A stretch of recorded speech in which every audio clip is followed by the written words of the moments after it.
Good evening, ladies and gentlemen, and welcome to the night with Lionel Jackson. Tonight, we are going to discuss the issue of human trafficking. Over the last 2 months, the night has investigated human trafficking. We follow the efforts of FBI agents and police officers documenting the ways advocacy groups protect and serve survivors. And heart-wrenching stories of abuse, rape, recovery from numerous victims. To expand on this report, we have an unusual guest with us tonight. Interpol agent Bruce Rogers. Hello, Mr. Rogers. How are you doing today? Good evening, Lionel. It's a pleasure to be here. Well, Bruce, for 2 months we have been investigating cases of human trafficking here in our country. As you are involved in this type of cases, could you give us your professional opinion on this situation? And of course, first of all, can you define human trafficking to us and how it is presented in the US? Of course, Lionel. Human trafficking can be understood as the trade of humans for forced labor, sexual slavery, or commercial sexual exploitation for the trafficker or others.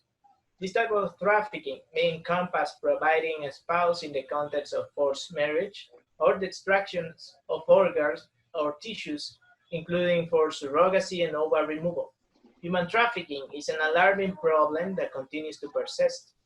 Recently, the US has ranked again as one of the worst countries in the world for human trafficking. According to a recently released report by the State Department, the top three nations of origin for victims of human trafficking in 2018 were the United States, Venezuela, and China. That is quite interesting, Bruce. There are two usual suspects in the business of human trafficking in the list you get right now, who are Venezuela and China. Information about these countries has reached me through my extensive information network. Venezuela fell to tier 3 in 2014 after President Nicolas Maduro rose to authority in 2015. Sex trafficking and child sex tourism are prevalent, particularly among women lured from more impoverished regions to tourism hubs. Officials reported an increase in sex trafficking in the informal mining sector. According to the report, still the government did not report any investigation into human trafficking or any protection efforts for victims. As for China, it was downgraded to tier 3 after 3 years on the tier 2 watch list. Chinese officials responded by calling the assessment irresponsible. The report cited gaps in state laws against human trafficking and ongoing state-sponsored forced labor despite formal announcement that the practice has been stopped. According to the diplomat, demographic challenge created by the country's one-child policy have led Chinese men to find wives through sex trafficking. Do you find intriguing how this happens only in communist countries like Venezuela and China? Well, Lionel, it may be a coincidence because that is not a factor when it comes to high trafficking rate. After all, it can happen everywhere. For example, like in Colombia or Brazil. Colombia has a high prevalence of women and girls who are subjected to human trafficking, specifically forced prostitution.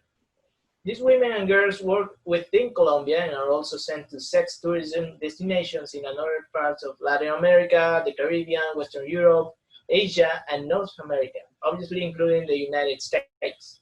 In 2013, 70,000 victims of human trafficking were identified in the country, making it the second most affected country of the continent, after Brazil.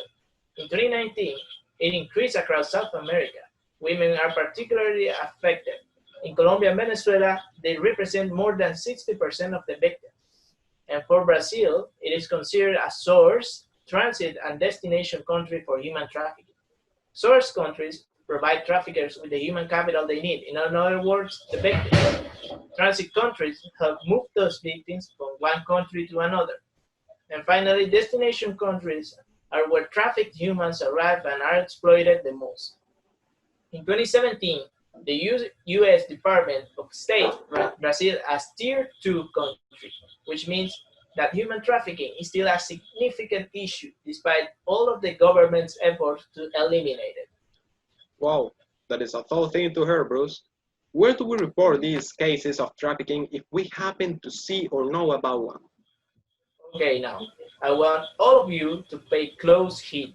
If you see, suspect, or know about cases of human trafficking, please do not waver and contact the FBI or Interpol right away at this number.